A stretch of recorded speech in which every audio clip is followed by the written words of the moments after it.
Mix by Sonu सीतम। अच्छा ओहो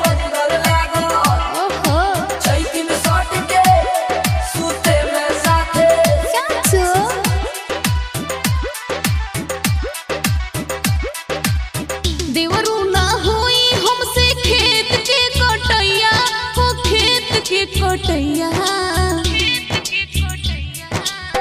देवरू ना होई हमसे खेत के कटैया हो खेत के कटैया तो महजाल है तो बारू सूत के चटैया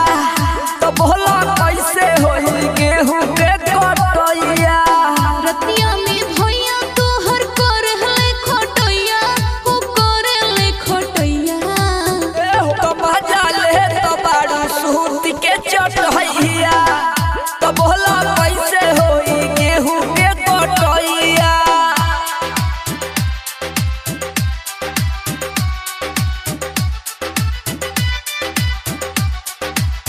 चलो भौजी चलो ना होई हाथ में हसुआ धलहना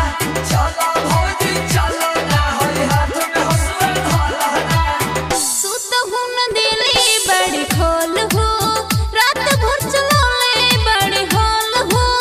रात भर चलौले बड़ी हॉल हो खेतवा के काम होई कैसे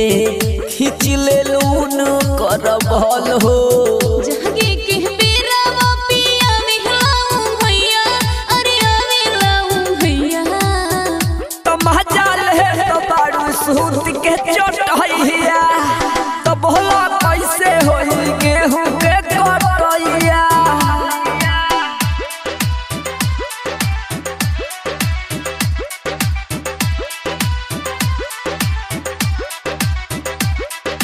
फागुन से भी होई बदल लागत चैत में सट के सूते में साथे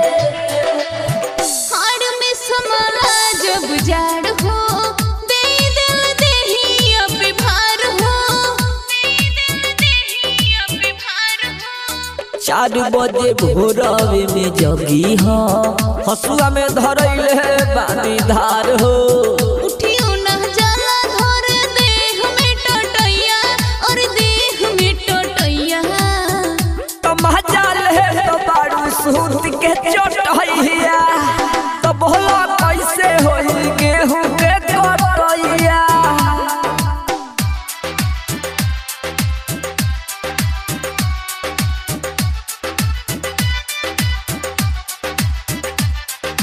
चलो भौजी चलो ना होई हाथ में हसुआ धलहना चलो भौजी चलो ना होई हाथ में हसुआ धलहना खेतवा पे चल के कर पाजा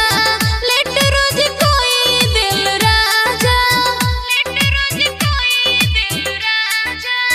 हमरा के काहे दिलु साजा सोनू सीतम मारस माजा इंटिया